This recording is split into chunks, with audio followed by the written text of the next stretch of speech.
어떤 사람들이 유대로부터 내려와서 형제들을 가르치되 너희가 모세의 법대로 할례를 받지 아니하면 능히 구원을 받지 못하리라 하니 바울 및 바나바와 그들 사이에 적지 아니한 다툼과 변론이 일어난지라. 형제들이 이 문제에 대하여 바울과 바나바와 및 그 중에 몇 사람을 예루살렘에 있는 사도와 장로들에게 보내기로 작정하니라. 그들이 교회의 전송을 받고 베니게와 사마리아로 다니며 이방인들이 주께 돌아온 일을 말하여 형제들을 다 크게 기쁘게 하더라. 예루살렘에 이르러 교회와 사도와 장로들에게 영접을 받고 하나님이 자기들과 함께 계셔 행하신 모든 일을 말하매 바리새파 중에 어떤 믿는 사람들이 일어나 말하되 이방인에게 할례를 행하고 모세의 율법을 지키라 명하는 것이 마땅하다 하니라. 사도와 장로들이 이 일을 의논하러 모여 많은 변론이 있은 후에 베드로가 일어나 말하되 형제들아 너희도 알거니와 하나님이 이방인들로 내 입에서 복음의 말씀을 들어 믿게 하시려고 오래전부터 너희 가운데서 나를 택하시고 또 마음을 아시는 하나님이 우리에게와 같이 그들에게도 성령을 주어 증언하시고 믿음으로 그들의 마음을 깨끗이 하사 그들이나 우리나 차별하지 아니하셨느니라. 그런데 지금 너희가 어찌하여 하나님을 시험하여 우리 조상과 우리도 능히 매지 못하던 멍에를 제자들의 목에 두려느냐. 그러나 우리는 그들이 우리와 동일하게 주 예수의 은혜로 구원받는 줄을 믿노라 하니라. 온 무리가 가만히 있어 바나바와 바울이 하나님께서 자기들로 말미암아 이방인 중에서 행하신 표적과 기사에 관하여 말하는 것을 듣더니 말을 마침에 야고보가 대답하여 이르되 형제들아 내 말을 들으라. 하나님이 처음으로 이방인 중에서 자기 이름을 위할 백성을 취하시려고 그들을 돌보신 것을 시므온이 말하였으니 선지자들의 말씀이 이와 일치하도다. 기록된 바 이후에 내가 돌아와서 다윗의 무너진 장막을 다시 지으며 또 그 허물어진 것을 다시 지어 일으키리니 이는 그 남은 사람들과 내 이름으로 일컬음을 받는 모든 이방인들로 주를 찾게 하려 함이라 하셨으니 즉 예로부터 이것을 알게 하시는 주의 말씀이라 함과 같으니라. 그러므로 내 의견에는 이방인 중에서 하나님께로 돌아오는 자들을 괴롭게 하지 말고 다만 우상의 더러운 것과 음행과 목매어 죽인 것과 피를 멀리하라고 편지하는 것이 옳으니 이는 예로부터 각 성에서 모세를 전하는 자가 있어 안식일마다 회당에서 그 글을 읽음이라 하더라. 아멘. 오늘 보는 사도행전 15장은 사도행전의 정중앙에 위치해 있습니다. 이는 구조적인 측면뿐만이 아니라 내용에 있어서 상당히 중요하기 때문입니다. 이 15장은 예루살렘 공회의가 왜 소집되었는지 그 이유와 그때의 결정 사항이 무엇인지를 우리를 통해 알게 하고 있습니다. 이유는 무엇입니까? 이방인들이 하나님의 백성으로 이제 당연하게 받아들여질 그 무렵에 이방인 신자들을 교회의 멤버로 받아들일 때 할례와 율법의 행위가 필요한지에 대한 논쟁이 발생했습니다. 왜냐하면 예루살렘 교회의 성도들 중에는 유대교로부터 이렇게 그리스도교로 개종한 사람들이 많이 있었기 때문입니다.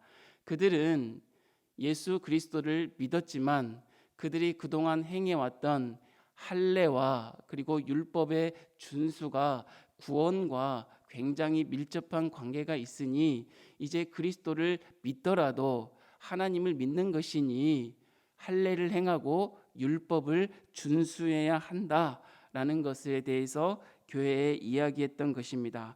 그를 통하여서 바나바와 바울과의 논쟁이 발생했습니다.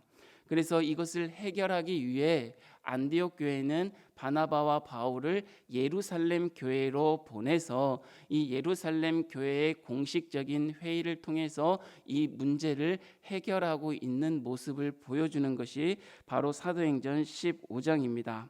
그렇다면 이 문제, 교회 공동체 안에 있는 문제를 어떻게 해결하는 것이 하나님의 뜻인가를 오늘 이 시간에 좀 주목해 보고자 합니다. 왜냐하면 모든 인생, 저와 여러분의 인생 중에는 문제가 없었던 적이 없고 항상 문제가 발생하고 있기 때문입니다.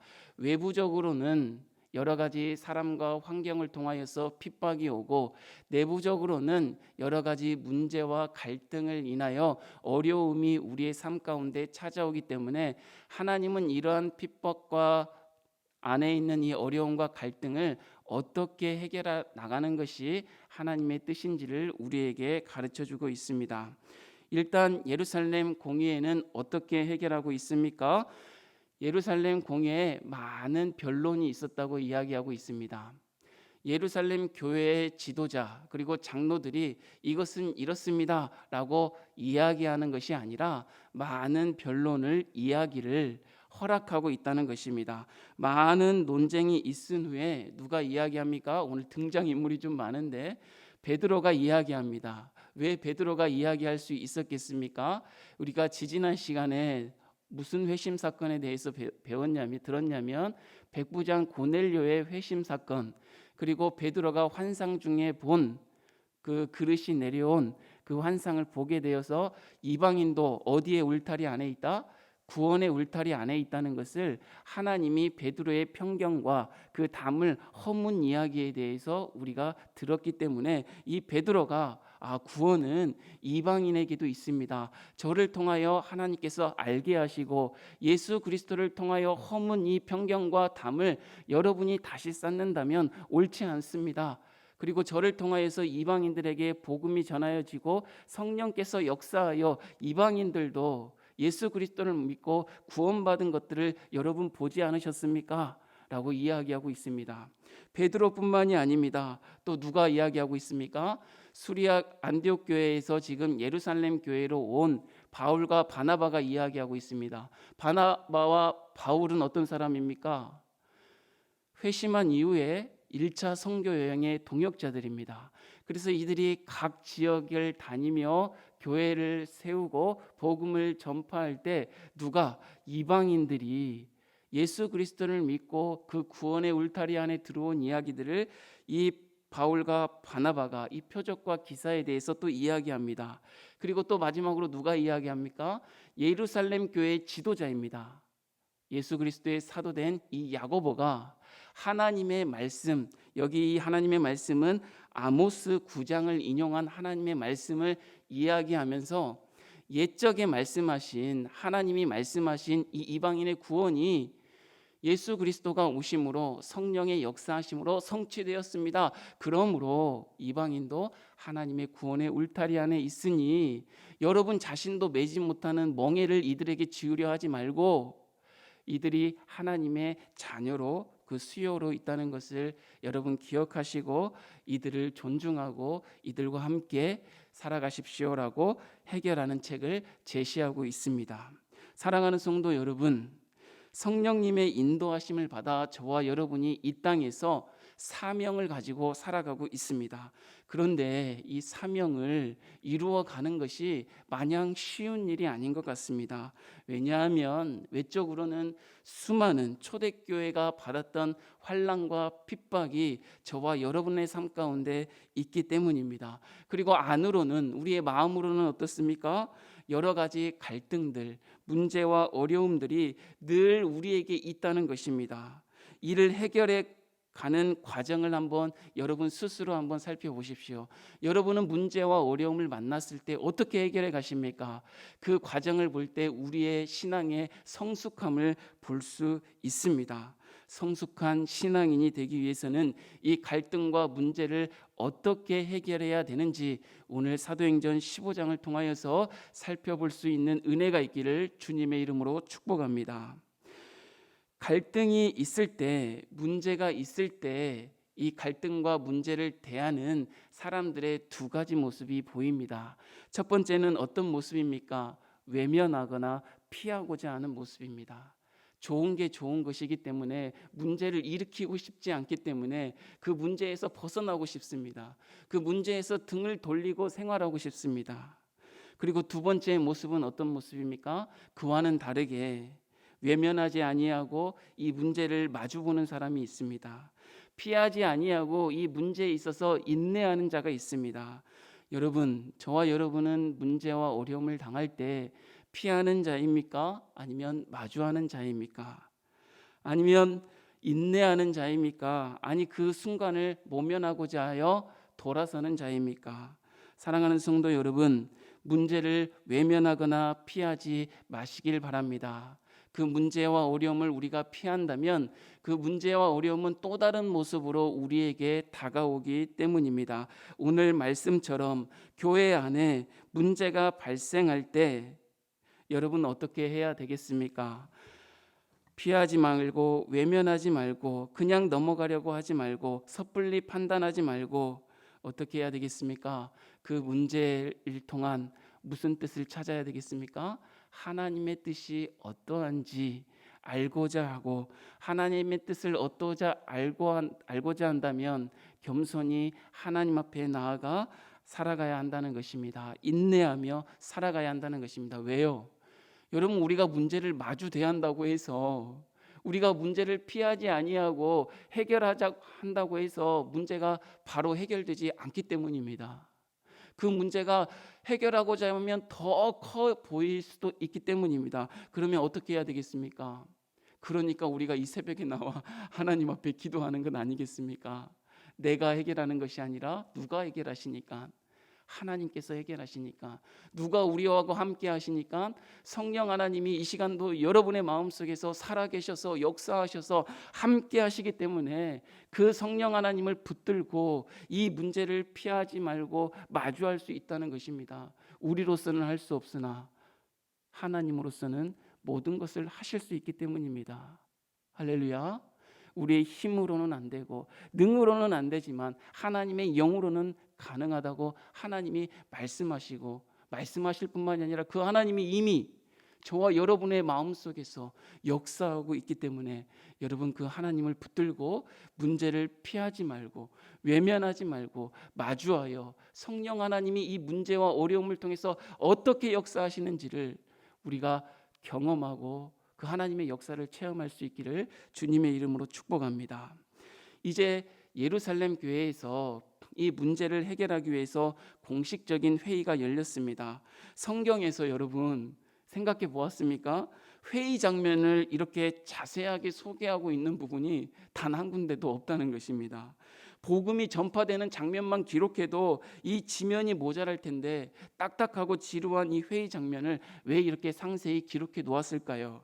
왜냐하면 저와 여러분이 문제와 어려움이 반드시 있는데 이 문제와 어려움을 해결할 때 이렇게 하면 좋겠다는 것을 우리에게 보여주고 있기 때문입니다. 첫 번째, 문제와 어려움을 해결하기 위해서 바나바와 바울이 1차 선교 사역을 보고할 때 이 예루살렘에 있는 모든 지도자와 장로들과 백성들이 성도들이 그들의 이야기를 어떻게 했다는 것을 기록해 놓냐면 겸손히 듣고 있었다는 것입니다. 경청하고 있다는 모습을 우리에게 보여주고 있습니다.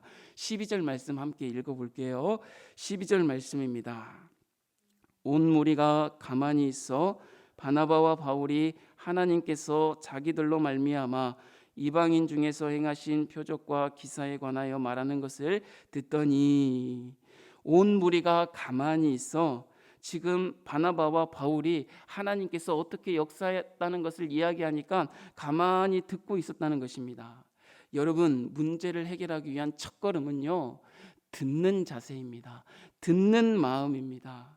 여러분, 듣다라는 히브리어는 샤마라는 단어인데 이 샤마는 육체적인 이 귀로 듣는다만 이야기하는 것이 아니라 듣고 그 들은 하나님의 말씀대로 행한다라는 뜻까지 포함되어 있는 것입니다. 샤마. 신명기 6장에 뭐라고 이야기합니까? 쉐마 이스라엘 그러잖아요. 이스라엘아 들으라. 누구의 말씀을? 하나님의 말씀을 귀로만 듣지 말고 하나님의 말씀으로 살아라 라고 이야기하고 있는 것입니다. 여러분, 문제 해결하는 첫걸음은 하나님의 말씀을 듣는 것입니다. 듣고 귀로 듣는 것이 아니라 마음으로 듣고 그 하나님의 말씀대로 사는 것입니다. 하나님의 말씀을 겸손하게 경청할 때 하나님의 역사가 그곳에서 시작된다는 것을 보여주고 있습니다. 여러분, 우리의 힘과 능으로 되지 않는다고 우리가 수없이 들고 우리가 우리 입으로 고백하잖아요. 그런데 왜 우리는 하나님의 말씀을 듣고 왜 우리의 힘으로 행하려고 할까요? 하나님의 말씀을 듣는 자, 저와 여러분이라면 들음에서 그치지 마시고 듣는 대로 하나님의 말씀대로 사는 저와 여러분이 되기를 주님의 이름으로 축복합니다. 이 시대는 듣는 자세를 잃어버렸습니다. 귀로만 듣고 마음으로는 듣지 않습니다. 사랑하는 여러분, 부탁합니다. 하나님의 말씀을 마음으로 들으시고 귀로만 듣지 말고 마음으로 들으시고 하나님의 말씀대로 그 하나님을 인정하며 경외하며 살아가기를 주님의 이름으로 축복합니다. 문제 해결을 위해서 첫 번째 듣는 마음, 두 번째 아까 듣는 마음에 포함되어 있는 건데 누구의 말을 듣는 거죠? 하나님의 말씀을 듣는 거잖아요. 문제를 해결하기 위해서는 하나님 앞에 서 있을 수밖에 없는 것입니다. 두 번째로 하나님 앞으로 돌아가야 한다. 곧 하나님의 말씀으로 돌아가야 한다는 것을 이야기하고 있습니다. 이 예루살렘 공회의의 모습을 보십시오. 세상 회의는 여러분 사람의 생각을 나누는 장이지만 교회의 회의는 하나님의 뜻을 찾아가는 과정입니다. 지금 15장에서 이 회의에서 어떤 사람들이 등장하고 있습니까? 베드로가 이야기합니다. 그리고 또 바나바와 사울 곧 바울이 이야기합니다. 교회 앞에. 또 그리고 누가요? 예루살렘 교회 지도자가 이야기합니다. 무엇을 가지고요? 하나님의 성령이 역사하신 일을 가지고 곧 하나님의 말씀을 가지고 하나님의 뜻이 무엇인지 찾아가고 있다는 것입니다. 여러분, 문제와 어려움을 맞닥뜨릴 때 이것이 하나님의 뜻이다 라고 할 수 있는 자가 어디 있습니까? 하나님의 말씀을 끊임없이 대하고 기도하며 하나님의 뜻이 이거구나. 오늘 당장은 알지 못해도 내일 알 수도 있고 아니면 우리가 하나님 나라에 갔어야 알 수 있는 것들도 있지 않겠습니까? 그렇다면 겸손히 하나님 앞에 하나님의 말씀 앞에 돌아가 그 말씀 앞에 살아가며 그 말씀으로 문제를 해결하는 저와 여러분이 되었으면 좋겠습니다. 할렐루야. 성경에는 여러분 두려워하지 말라, 놀라지 말라, 무서워하지 말라 이러한 말씀을 하시고 무엇이 항상 연결되어 있는 줄 아십니까? 누가 함께 하신다? 왜 두려워하지 마, 놀라지 마, 왜 걱정하지 마? 왜? 하나님이 너와 함께 하시기 때문이다라고 반드시 이야기하고 계시는 것입니다. 여러분, 저와 여러분이 이 문제와 어려움, 세상의 질고 세상의 풍파를 맞이할 때 걱정하지 마십시오, 놀라지 마십시오, 무서워하지 마십시오라고 할 수 있는 이유는 무엇입니까? 누가 함께 하시기 때문에? 하나님이 우리와 함께 하시기 때문입니다. 하나님이 우리와 함께 하신다는 것은 무엇입니까? 하나님이 반드시 이 환난과 어려움을 통해서 하나님의 뜻을 이루겠다라고 말씀해 주고 있기 때문에 여러분, 오늘 하루 살아갈 때 때로는 힘들고 지쳐서 쓰러지고 싶고 넘어지고 싶고 넘어지고 싶고 쓰러진다는 말이 맞지 않네요. 누가 넘어지고 싶겠습니까? 누가 쓰러지고 싶겠습니까? 하지만 그럴 때 함께 하시는 하나님을 기억하시고 붙드시길 바랍니다. 그 하나님이 여러분을 통하여서 이 정말 어렵고 힘든 삶의 문제의 자리가 성령께서 역사하는 자리로 하나님의 뜻으로 이끌어 가신다고 분명히 말씀해 주고 있기 때문입니다. 사랑하는 성도 여러분, 우리 삶에 문제가 없었던 적이 없고 앞으로도 여러 가지 문제가 저와 여러분의 삶 앞에 있을 것입니다. 그럴 때 외면하거나 피하지 말고 하나님 앞에 서시길 바랍니다. 하나님의 말씀을 겸손하게 듣고 귀로만 듣지 말고 마음으로 듣고 이 성령께서 우리를 통하여서 어떻게 역사하시는지 여러분이 증인이 되어주기를 부탁합니다. 사도행전의 증인들이 이제는 바로 저와 여러분이 되어야 되지 않겠습니까? 그렇다면 우리의 마음과 생각대로가 아니라 우리의 귀로 듣는 것이 아니라 마음으로 듣고 성령께서 역사하시는 그 증인의 모습을 저와 여러분이 이 후손들에게 보여주고 자녀들에게 보여주고 믿음의 공동체에 역사하심을 드러내 보여줄 수 있는 저와 여러분이 되기를 주님의 이름으로 축복합니다. 기도합니다. 하나님 아버지 감사합니다. 우리를 너무나도 사랑하여 주셔서 오늘도 우리에게 정말 갈등과 수많은 어려움들을 허락하여 주시니 감사합니다. 이 어려움들을 우리에게 허락하신 이유는 이 일들을 통하여서 하나님의 뜻이 세워지고 하나님의 역사하심이 우리도 경험하고 우리를 통하여 우리의 자녀들과 공동체에 전해지기를 원하는 하나님의 마음을 바라봅니다. 하나님, 이 문제를 해결하기 위해서 하나님 겸손히 하나님의 음성을 들을 수 있는 자 되어지게 하여 주시고 하나님의 음성을 듣고 하나님의 말씀대로 살아갈 수 있는 저희들이 되어줄 수 있도록 은혜 베풀어 주옵소서. 그러나 하나님, 저희들은 연약하고 부족합니다. 하나님, 늘 쓰러집니다. 하나님, 우리를 도우시는 성령 하나님께서 우리를 붙들어 주시고 두려워하지 않고 놀라지 아니하고 무서워하지 아니하고 그 성령 하나님과 동행하여 하나님의 역사하심을 증거하는 우리의 삶이 되어질 수 있도록 은혜 베풀어 주시옵소서. 예수님의 이름으로 축복하고 기도하옵나이다. 아멘.